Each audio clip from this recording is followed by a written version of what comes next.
Hi, welcome to Perp Miniatures. I'm going to be building a zipline for Necromunda. I had a couple of goals for this build. First, for the zipline to be modular, meaning the zipline itself has to be able to change in length. And second, it has to be easily replicable, so it needs to use mainly easy to find bits or simple to make parts so I can make more in the future. To start with making the zipline modular, I took a spool of thread and drilled a hole near one end.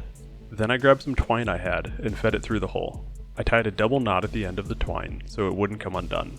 If I were to do this again, I might put some super glue over the knot to really keep it in place, since I'll be closing off the inside of the spool in just a moment. I made sure the knot was a decent size bigger than the hole in the spool, so there was no chance of the twine being pulled through, and then cut the excess twine from the knot side. Next, I took some wide magnets that covered the opening of the spool and glued them onto either side. When I was letting the magnets dry, I was having issues with them staying in place, probably because the magnets were pushing against each other slightly, so if I moved the spool at all, one magnet would slide out of place. I decided to get some baking soda and sprinkle that over the superglue. The baking soda activates the superglue almost instantly, but leaves a solid mass behind. For this build, I think it looks like weld lines, which I think adds to the look, but definitely doesn't work for everything. Once I was certain the magnets were sticking to the side of the spool, I cut the twine to size. To find what the max size the spool would hold, I wound it around until it looked like the twine was at the same level or just above the side of the spool and cut the twine at that point. For this, the twine wound around the spool twice and ended up being 42 inches of twine, which will work for just about any Necromunda board size. I plan to use a magnet on the receiving end of the zipline, so to hold the twine in place, I just need something to be held by the magnet. I grabbed a paper clip and made a small loop using a pair of needle nose pliers and tied the loose end of the twine onto that loop. With the spool complete, I moved on to the structure that will hold the spool in place. Since I was making this for Necromunda and to help with goal 2 of being easily replicable, I used primarily pieces from the Necromunda barricades kit. I wanted to have a solid base, so I laid out the barricades on a plastic card sheet and used another thread spool to check how far apart they needed to be. Then I marked the outer edges of what the base would be with a pen, and cut the plastic card out. Once that was cut out, I thought I could use more texture, so I cut out a piece of diamond plate patterned plastic card sheet at the same size and glued the two sheets together. I found that the thicker sheet of plastic card doesn't glue well with plastic glue unless I score the surface, so I went through and made some scoring marks with my X-Acto blade. Before I attached the barricades to the platform, I wanted to attach the magnets that would hold the spool in place, since it would be easier to do this while the parts were loose. I cut away some of the metal trim from the barricade so the magnet could sit flush against the surface. Before gluing, I checked which side of the magnet would attach to the spool and marked the side that needed to face outward with a marker. Then I glued the magnet down using some super glue and baking soda again. With the sides holding the spool between them, I glued the structure down to the platform using a good amount of sprue glue.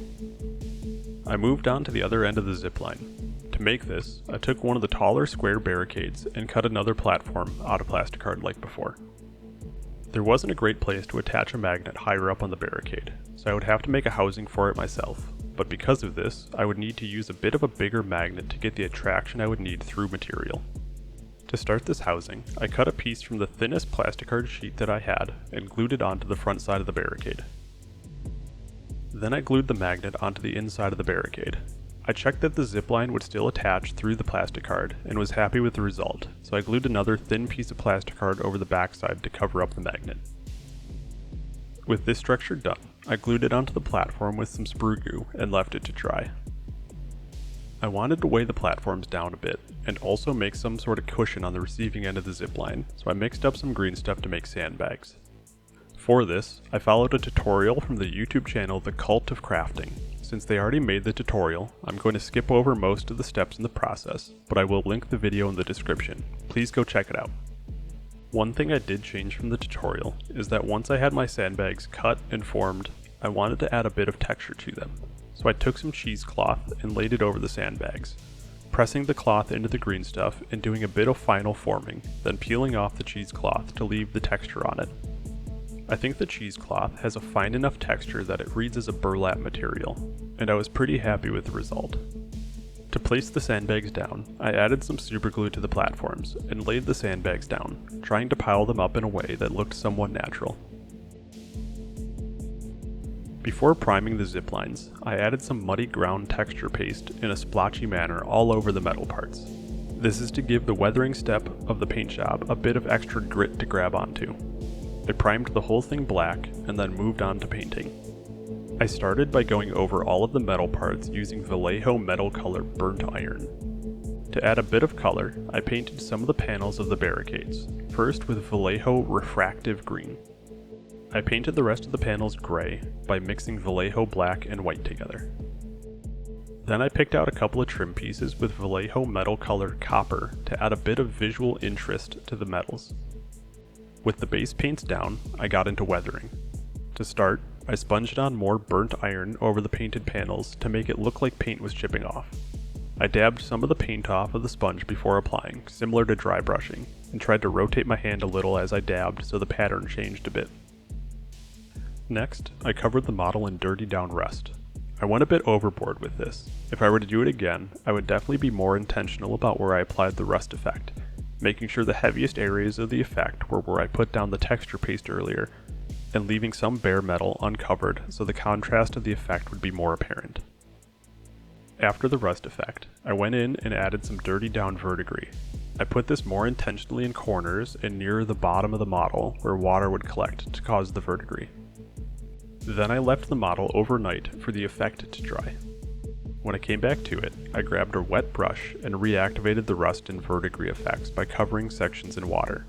Then I dried the brush and wiped off some of the effects to clean up some sections. I tried to make the weathering feel a little more natural with this by leaving some heavier sections while totally cleaning others. By doing it in this way, I found that the rust effect doesn't get totally cleaned away, which leaves a lighter rust look to the cleaner parts.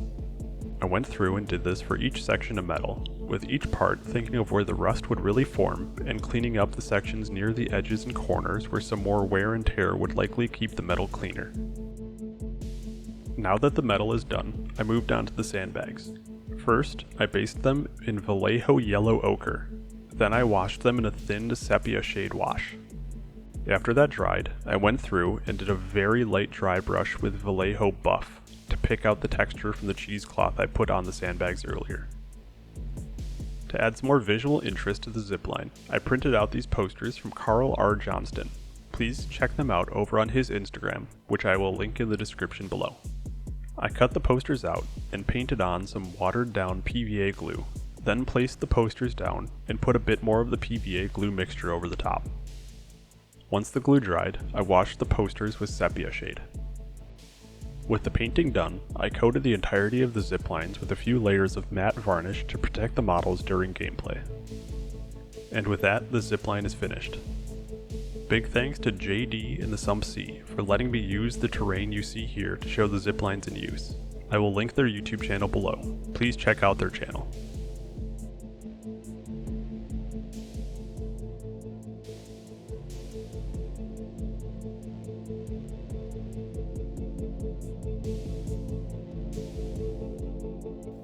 Thanks for watching. If you enjoyed your time here, please like the video and subscribe to the channel. See you next time.